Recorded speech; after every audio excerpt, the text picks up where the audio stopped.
الحمدللہ رب العالمین والعاقبۃ للمتقین والصلاۃ والسلام علی رسولہ الکریم اما بعد فاعوذ باللہ من الشیطان الرجیم بسم اللہ الرحمن الرحیم یا ایہا الذین آمنوا قوا انفسکم واہلکم النار وقودها الناس والحجارہ صدق اللہ العظیم وبلغنا رسولہ النبی الامین الکریم ونحن علی ذلک لمن الشاہدین والشاکرین والحمد للہ رب العالمین۔ معزز سامعین اکرام، آئیے کچھ سننے اور سنانے سے قبل ہم اور آپ مل کر آقائے نامدار، مدنی مدینے کے تاجدار، دونوں عالم کے مالک و مختار احمد مصطفیٰ محمد مصطفیٰ صلی اللہ تعالی علیہ وسلم کی بارگاہ رسالت میں جھوم جھوم کر عقیدت کے ساتھ، محبت کے ساتھ درود شریف کے نذرانے عقیدت پیش کریں اور پڑھیں بآواز بلند اللہم صلی علی سیدنا مولانا محمد بارک وسلم صلو علیہ صلاۃ و سلام علیک یا رسول اللہ صلی اللہ تعالی علیہ وسلم۔ محترم سامعین اکرام، شاعر لکھتا ہے محمد کی محبت کی ادا کچھ اور ہوتی ہے، محمد کی محبت کی ادا کچھ اور ہوتی ہے، یہ ایسا عشق ہے جس کی عطا کچھ اور ہوتی ہے، یہ ایسا عشق ہے جس کی عطا کچھ اور ہوتی ہے۔ وہ مانگتے ہیں دشمنوں کے لیے بھی خیر کا موسم، وہ مانگتے ہیں دشمنوں کے لیے بھی خیر کا موسم، محمد کے غلاموں کی دعا کچھ اور ہوتی ہے، محمد کے غلاموں کی دعا کچھ اور ہوتی ہے۔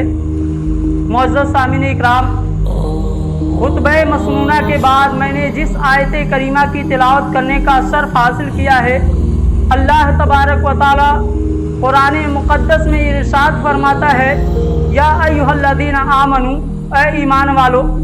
اللہ تبارک و تعالیٰ نے یہ نہیں کہا یا ایھا الناس، اے لوگوں، بلکہ کہا اے ایمان والو۔ وقودها الناس والحجارہ، یا ایھا الذین آمنوا وقوا انفسکم واہلکم النار، اے ایمان والو بچاؤ اپنے آپ کو اور اپنے اہل خانہ کو کس سے؟ دوزخ سے، جہنم کی آگ سے۔ اور وہ جہنم کی آگ ہے کیا؟ وقودها الناس والحجارہ، جس کی ایندھن انسان اور پتھر ہیں، جس کی ایندھن آدمی اور پتھر ہیں۔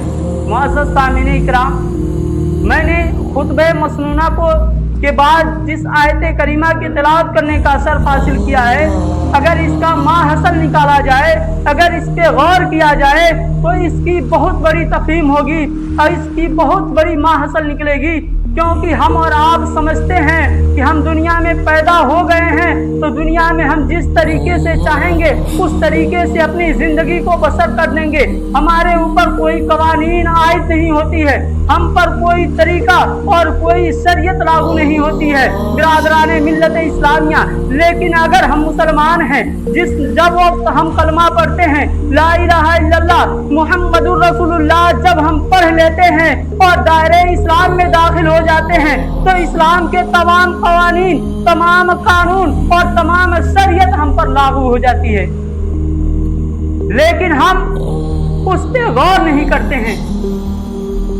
آج میں آپ لوگوں کے سامنے جس چیز کے بارے میں بات کرنے والا ہوں وہ معاشرے کی برائی ہے، جو معاشرے میں ہمارے ایسی برائیاں چل رہی ہیں جسے عام کہا جاتا ہے، جسے ہر انسان کو نظر آتی ہے۔ کچھ ایسی برائیاں ہیں، کچھ ایسی چیزیں ہیں جسے انسان چھپ چھپا کر کرتا ہے، وہ اللہ اور اس انسان کے درمیان، اس بندے کے درمیان راز ہے۔ لیکن کچھ ایسی گناہیں ہیں، کچھ ایسی باتیں ہیں جنہیں ہم کھلم کھلا کرتے ہیں، جنہیں ہم اس طریقے سے کرتے ہیں ہم خود گنہگار ہوتے ہیں اور جو اسے سنتا ہے سب گنہگار ہوتا ہے، جو اسے سنتا ہے سب گنہگار ہوتا ہے۔ کیا ہم اسلام میں داخل ہونے کے بعد ہمارا یہی عمل رہے گا کہ ہم صرف اپنے آپ کو مسلمان کہلوائیں اور اسلامی قوانین کا پاس نہ رکھیں، اسلامی شریعت کا پاس نہ رکھیں؟ ابھی تقریباً 15 دن کے اندر میں 2 شادیوں میں شرکت کیا ہوں، लेकिन दोनों शादी का मैंने माहौल देखा तो मैंने क्या देखा कि जो बच्चियां हैं उन्होंने कलमा सही से पढ़ा, लेकिन जो लड़के हैं निकाह के वक्त जो कलमा पढ़ाया जाता है, लड़के हैं उनके जबान से कलमे के अल्फाज अदा नहीं होते, औज़ और तस्मिया नहीं पढ़ पाते, औज़ बिल्लाह और बिस्मिल्लाह नहीं पढ़ पाते। बताइए हम मुसलमान कहलाने के काबिल हैं? क्या हमने बस समझ लिया है कि अपने बच्चे को अंग्रेजी तालीम से बहरवार कर दिए, अंग्रेजी तालीम हम दिला दिए तो हमने पूरी कायनात को जीत लिया, हमने जंग को जीत लिया। बिरादराने मिल्लत इस्लामिया, जरा आप सोचें कि जब हमें कब मालूम होता है, हमें कब पता चलता है कि हमने इल्म नहीं सीखा तो हमारी कितनी बड़ी गलती है। जब आप किसी जनाजे पर, किसी बाप के जनाजे को, बेटे को पीछे खड़ा होकर जनाजा पढ़ते हुए देखिए, तब शर्म आनी चाहिए कि एक जनाजे को बेटा पढ़ा नहीं सकता, और उस बेटे को पैदा करने के लिए पैदा होने के बाप ने कितनी मुश्किलें बर्दाश्त की, लेकिन बेटा उस बाप के जनाजे के पीछे खड़ा होकर धोखा दे रहा है। धोखा देना ही तो कहा जा सकता है। आप बताइए कि आपको जनाजे की दुआ नहीं याद है, जनाजे की नीयत नहीं याद है। हर जनाजे पे इमाम से पूछा जाता है, इमाम साहब थोड़ा एक मर्तबा नीयत बता दीजिएगा। क्या हमें नहीं मालूम होना चाहिए कि हमें और आपको भी मर के वहां जाना है? हमें नीयत तक याद नहीं होती और हम जनाजा बाप का पढ़ते हैं, तो उस बाप को हम धोखा नहीं देते हैं तो क्या करते? जरा सोचिए, जब हम देखते हैं कि वजू खाने पर जिनकी आधी उम्र गुजर चुकी है, जो उम्र के आखिरी पहलू में चल रहे हैं और उल्टे सीधे वजू बनाते हैं, तब हमें अफसोस होती है कि हमने मुआशरे से इस्लामी कवानीन को खत्म कर दिया, हमने मुआशरे से इस्लामी तालीम को खत्म कर दिया, और यही हमारे जवाल का सबब बना, यही हमारे नुकसान का सबब बना है। तो बिरादराने मिल्लत इस्लामिया, जब हमारा बच्चा निकाह के वक्त कलमा नहीं पढ़ सकता, जब हमारा बच्चा हमें मरने के बाद हमारा जनाजा नहीं पढ़ा सकता, जब हमारा बच्चा नमाज के लिए जाते हुए वजू सही से नहीं कर सकता, तो हम किस बात से कहते हैं कि हम मुसलमान हैं? हम किस वजह से कहते हैं कि हम मुसलमान हैं? बताइए, आज हमारे बच्चों के जबान पर गाने तो जारी हैं, गाने तो याद कर लेते हैं, लेकिन उन बच्चों से अगर कलमा पूछ लिया जाए, कलमा सुन लिया जाए तो वो कलमा नहीं पढ़ पाते हैं। बताइए, यही हमारा कवानीन है। बिरादराने मिल्लत इस्लामिया, एक मसले पर मैं और आप लोगों से बात करना चाहता हूं, जिस मसले को मैंने सुना है कि बहुत अरसा पहले ही इस गांव में कवानीन लगाई गई थी और बताया गया था कि इस गांव में इस चीज पर पाबंदी लगाई जाती है। फिर बाद में कुछ लोगों ने उसे तोड़ दिया और उसको खत्म कर दिया और अपने घरों पे वो काम किए। वो क्या है? नाच गाना। हम ये समझ लेते हैं, हम ये कह देते हैं कि चलिए हमने तो अपने घर पे नहीं किया, बारात वाले लेकर चले आए। आप बारात वालों से कहिए, जो बारात लेकर आते हैं उनसे कहिए कि हमारे गांव का कानून है कि आप मेरे गांव में नाच गाना नहीं ला सकते। अगर आपको इतना शौक है तो अपने घर पे बजा लीजिए, अपने घर पे कीजिए, हमारे गांव में लाने की इजाजत नहीं है। अगर आप हमारे गांव में लेकर आते हैं तो हमारे इमाम साहब निकाह नहीं पढ़ाएंगे, निकाह से इनकार कर देंगे। लेकिन इमाम साहब अकेले पड़ जाते हैं, इमाम साहब अकेले पड़ जाते हैं। इमाम साहब कर क्या सकते हैं? तमाम लोग कहते हैं कि चलिए पढ़ा दीजिए, बाद में देखा जाएगा। कब्र में भी कहिएगा कि आप देख लीजिए, हम आएंगे आपके साथ कब्र के सवालों का जवाब देने। हश्र में कहिएगा कि आपके गुनाहों का हिसाब हम देंगे। क्या आप कह सकते हैं?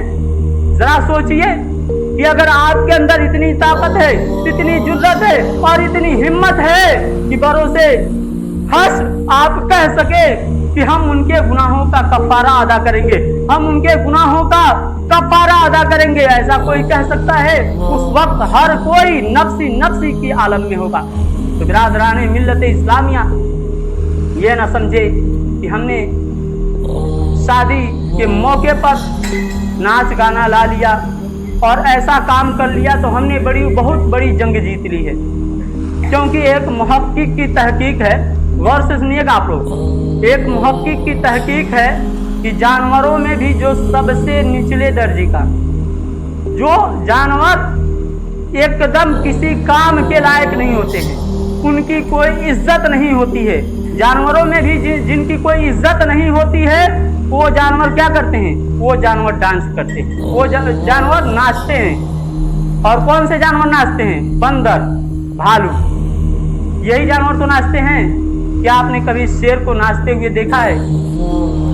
अगर शेर सर्कस का भी होगा तो नाचेगा नहीं। अगर शेर सर्कस का भी होगा, जो खिलाड़ी खेल दिखाता है शेर, वो भी होगा तो वो डांस नहीं करता है, क्योंकि वो जानता है कि वो शेर है। और हम भूल चुके हैं कि हम मुसलमान हैं। हमने गैरों का तरीका अपना लिया, हमने काफिरों का तरीका अपना लिया, हमने उन लोगों का तरीका अपनाया जिनकी कोई हैसियत नहीं, जिनका कोई वकार नहीं। आप बता दीजिए कि क्या मुआशरे में जो डांस करते हैं, जो डांस करते हैं, उन्हें कोई इज्जत देता है? क्या उन्हें अपने पास कोई बैठाकर खाना खिलाना चाहता है? आप खुद सोच सकते हैं कि उन्हें हम किस नाम से मंसूब करते हैं, हम उन्हें क्या कहते हैं। आज वही काम हमारे बच्चे, हमारे नौजवान हमारे घरों के शादियों से करते हैं, तो हमें कोई फर्क नहीं पड़ता। क्या आप वही नाम उन बच्चों को दे सकते हैं? क्या आप वही नाम अपने उन नौजवानों को दे सकते हैं जो नौजवान ऐसा कर रहे हैं? नहीं दे पाएंगे, क्योंकि वो आपका बच्चा है, क्योंकि वो आपसे मुंसलिक है। तो बिरादरान मिल्लत इस्लामिया, खुदारा हम अपने मुआशरे से इन बुराइयों को खत्म करें, क्योंकि ये ऐसी बुराई है जिसे इंसान एक तो करता है, लेकिन जितने लोग सुनते हैं तमाम लोग गुनहगार होते हैं, और तमाम लोगों के गुनाहों का सबब उसके पास जाता है, उसको लौटता है जो कराता है। बिरादरान मिल्लत इस्लामिया, इस चीज से अगर हम बाज आ जाए तो ये समझ इस्लामिया, जब हम अपने मुआशरे में नाच गाने मंगाएंगे और हमारी नजरों में वही बसेगा, तो आज बताइए हमारे कौम का हालत क्या होगी? हम और आप किधर जा रहे हैं?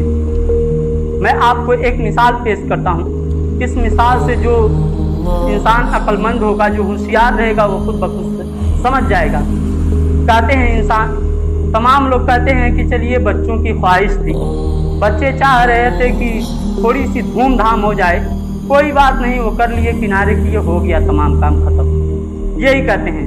अगर किसी से पूछा जाए कि आपने क्यों कराया, तो बच्चों की ख्वाहिश थी। तो मैं आपको एक सवाल पूछता हूँ, क्या अपने घर में एक बाल्टी शरबत आप घोल के रखे हों और उसमें आप थोड़ी सी निजासत, यानी समझ लीजिए कि आप चंद पेशाब के कतरे उसमें शामिल कर दें, अब किसी से कहिएगा वो शराब की वो जो शरबत है, उस शरबत को पीने के लिए तो कोई पिएगा? आप बताइए, आपसे सवाल है, क्या कोई इंसान पिएगा?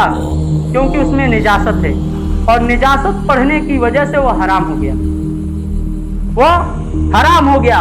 और हराम चीज को उसमें चंद कतरे पड़े हैं, तो आप पूरी शरबत को नहीं पी रहे हैं, पूरी बाल्टी के शरबत को आप हराम जान रहे हैं। अब सोचिए कि हम सुन्नत तरीका अदा करते हैं, निकाह करना सुन्नत है, अल्लाह तबारक व तआला ने कुरान में हुक्म दिया है, अल्लाह के रसूल ने कहा निकाह सुन्नती फमन रग़िब अन सुन्नती फलैसा मिन्नी, निकाह मेरी सुन्नत है, जिसने इससे एराज किया वो मुझ में से नहीं है, अल्लाह के रसूल की हदीस है। तो बिरादरान मिल्लत इस्लामिया, जरा सोचे कि तमाम आप सुन्नत काम कर रहे हैं, बेहतरीन और इबादत का काम कर रहे हैं, और उसमें थोड़ी सी गंदगी शामिल करते हैं तो तमाम चीजों को बर्बाद कर दिया जाता है। उसमें जितनी बरकतें रखी गई होती हैं, उन तमाम बरकतों को बर्बाद कर दिया जाता है, उन तमाम बरकतों को आपसे छीन लिया जाता है, और वही बेबरकती की सबब होती है कि हमारी बेटियां जाती हैं और शादी के कुछ ही महीनों के बाद ये सुनाई देता है कि फला के बच्ची का तलाक होने वाला है।